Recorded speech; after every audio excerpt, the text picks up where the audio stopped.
So the modern problem these days seems to be a lot of doomer content that is available online. And funny enough, you all get quote unquote influenced by influencers, especially if you do consume stuff online. But the interesting part is this consumption can also create quite a bit of confusion for yourself, simply because ultimately everybody's there to sell something, even me or anybody else. So since everybody's there to sell something, they have to constantly market their material.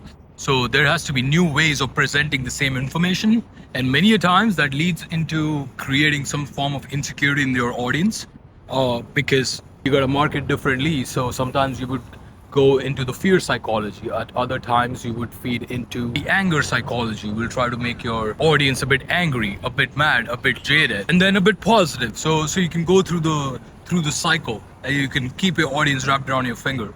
So that's what usually happens. And if you are getting influenced non-stop and you think this one person or two or three people that you follow online can actually give you a perfect answer for your own existence, it's kind of dumb. Because think about this: if you're expecting a perfect answer from another person, they don't live your life. So that's number one. Secondly, if they don't live your life, they don't experience your life. So your experience is your own. So ultimately, to live the way you want to live and have the life you want to have, you have to rely on the individual that is you. And if you don't rely on that individual, a lot of the content or information that is out there, if it's not getting parsed through your own filter and in such a way where that filter is so strong that a lot of the nonsense that is irrelevant to you gets basically filtered out and you can shove it in the garbage. Until then, it's better to just live your life instead of finding a quote unquote influencer. I would even say, because most of the people tend to look for influencers as a replacement for having a mentor.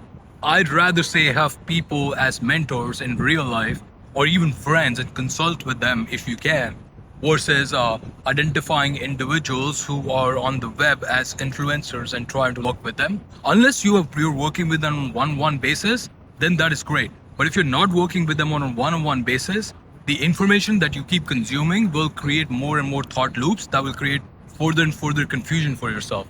And this confusion is the culprit, because when you're walking confused, you're not able to just flow with the life and take the right actions at the right moment, because you're evaluating, you're consulting non-stop, left, right, and center, right? But if you have one or two people that you talk to, then you just talk to one or two people. If that's what you trust, that's what you trust. And then you move your life accordingly.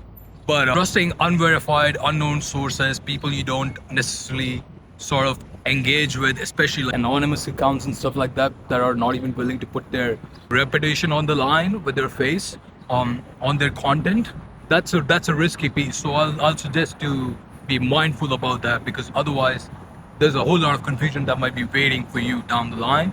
Because consuming is easy, right? But actually implementing is the hard part, and that's where your own personality has to shine when it comes to implementation of whatever principles that you're consuming and you're trying to implement in the real world.